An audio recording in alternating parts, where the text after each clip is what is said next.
মুসলমান এই আয়াতের শানে নুজুলটা শুনলে আপনারা সহজে আয়াতের মর্মটা বুঝতে পারবেন।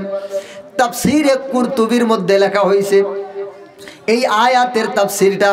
তাফসীরে কুরতুবির মধ্যে আল্লাহর নবীর জামানায় আল্লাহর নবীর দুইজন সাহাবী ছিলেন। কয়জন সাহাবী ছিলেন? আল্লাহর নবীর শুধু দুইজন সাহাবী ছিলেন নাকি? আল্লাহর নবীর অসংখ্য সাহাবী ছিলেন। এর মধ্য থেকে দুইজন সাহাবীর ব্যাপারে এই আয়াতের মধ্যে ইশারা এসেছে। দুইজন সাহাবী এমন ছিলেন, একজন সাহাবী ছিলেন ব্যবসায়ী। কি ছিলেন? ব্যবসায়ী ছিলেন কিনা? আমাদের সমাজে ব্যবসায়ী মানুষ আছে না নাই? ও ব্যবসায়ীরা শুনো, আজকে আমাদের সমাজে একদল ব্যবসায়ী আছে, মাত্র দুই একটা আলু পটল বেগুন টেগুন এগুলার ব্যবসা করে, তাতেই নামাজ পড়ার সুযোগ পায় না। কথা কোন ঠিক কিনা? তাতেই হ্যার ব্যবসার জন্য নামাজই পড়তে পারে না। আছে না নাই? আল্লাহর নবীর সাহাবী ছিলেন দুইজন, একজন ছিলেন ব্যবসায়ী, আরেকজন ছিলেন কামার। কামার ছিলেন নাকি? কামার। দুইজনের পেশা ছিল দুইটা। একজন ব্যবসা করতেন, আল্লাহর নবীর অধিকাংশ সাহাবীরাই ব্যবসায়ী ছিলেন, ব্যবসা করতেন। আরেকজন কর্মকার ছিলেন, কামার ছিলেন। ও মুসলমান, এই দুইজন সাহাবীর অভ্যাসটা এমন ছিল, মনে করেন কোনো কিছু ক্রয় করার জন্য কোনো জায়গায় গেছে অথবা কোনো কিছু বিক্রি করার জন্য দোকানের মধ্যে কাস্টমার আসছে, কাস্টমারকে কোনো কিছু মেপে দিতেছে পাল্লা দিয়ে। এর মধ্যেই মসজিদ থেকে আজান হয়ে গেছে, আল্লাহু আকবার, আল্লাহু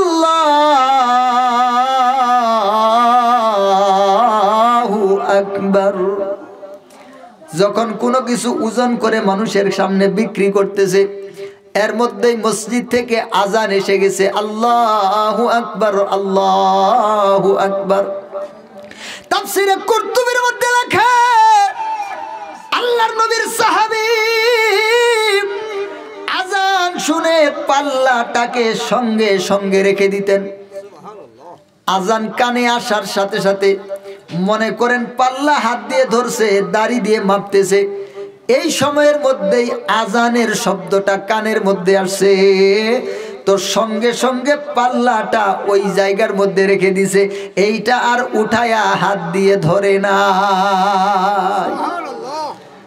ও মুসলমান, ওই যে আরেকজন সাহাবী ছিলেন, যিনি ছিলেন যার পেশা ছিল কামার, ওই সাহাবীর অবস্থাটা, ওই সাহাবীর অভ্যাস ছিল এরকম, মনে করেন কোন একটা জিনিস গরম করছে, গরম করে এখন পিটায় না, কথা কয় না কেন? গরম করে ওইটা পিটায়। ওই সাহাবী তলোয়ার বানাইতেন, তলোয়ার তলোয়ার বানাইয়া বানাইয়া বিক্রি করতেন। তো হঠাৎ করে যখন তিনি লোহাটাকে গরম করে ওইটাকে পিটাইতে থাকতেন, যদি মনে করেন তলোয়ার পিটাইতেছেন, তিনি তলোয়ার বানাবেন, হাতুড়িটা যখন হাতে নিছে এইভাবে উঁচা করছে, হাতুড়িটা পিছনে এখন বাড়ি দিবে, এমন সময় যদি আল্লাহু আকবার, আল্লাহু আকবারের আওয়াজ আসতো, তিনি আর ওই হাতুড়িটাকে সামনে নিয়ে আসতেন না, হাতুড়িটাকে পিছনের দিকে রেখে দিতেন। বলেন সুবহানাল্লাহ। ও মুসলমান, আল্লাহর নবীর সাহাবায়ে কেরামের অবস্থা ছিল এরকম। আল্লাহ সুবহানাহু ওয়া তাআলার পক্ষ থেকে মুয়াজ্জিন যখন মসজিদের মধ্যে আল্লাহু আকবার, আল্লাহু আকবার বলতেন, সঙ্গে সঙ্গে তারা তাদের হাতের মধ্যে যেই কাজটা ছিল ওই কাজটাকে ফালাইয়া দিতেন।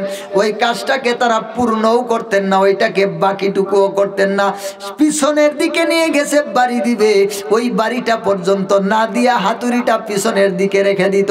ও মুসলমান, তাফসীরে কুরতুবির মধ্যে লেখা হয়, এই দুইজন ব্যক্তি, এই দুই ধরনের ব্যক্তির প্রশংসা করিয়া আল্লাহ সুবহানাহু ওয়া তাআলা সূরা নূরের এই ৩৭ নম্বর আয়াতটা নাজিল করেছেন। বলেন সুবহানাল্লাহ।